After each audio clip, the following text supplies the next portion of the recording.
സ്വർണത്തിന്റെ സക്കാത്ത് എല്ലാ അർത്ഥത്തിലും നമ്മൾ അതിനെ സംബന്ധിച്ച് പഠിക്കണം.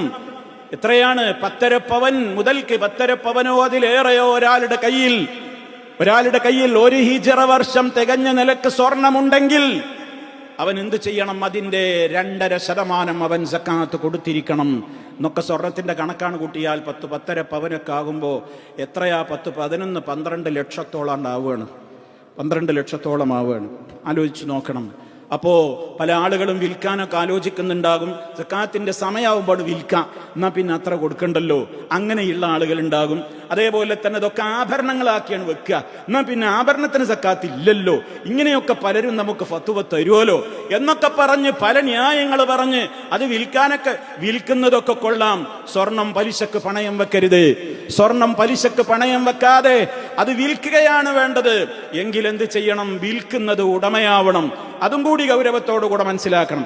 പൊന്നിന്റെ ഉടമയാരാണോ അവർക്കാണത് വിൽക്കാൻ അധികാരം. അല്ലെങ്കിൽ അവരുടെ സമ്മതത്തോടുകൂടെ ആവണം മറ്റുള്ളവരെ അത് വിൽക്കുകയോ അതേപോലെ തന്നെ പലിശയൊന്നുമില്ലാതെ പണയപ്പെടുത്തുകയോ ചെയ്യേണ്ടത്. ആരാണ് ഉടമ? അല്ലെങ്കിൽ ഉടമയുടെ സമ്മതത്തോടെയാണ് ചെയ്യേണ്ടത്.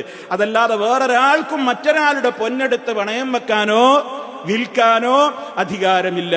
ഇക്കാര്യം സ്ത്രീകളും മനസ്സിലാക്കണം, അവരുടെ ഭർത്താക്കന്മാരും മനസ്സിലാക്കണം.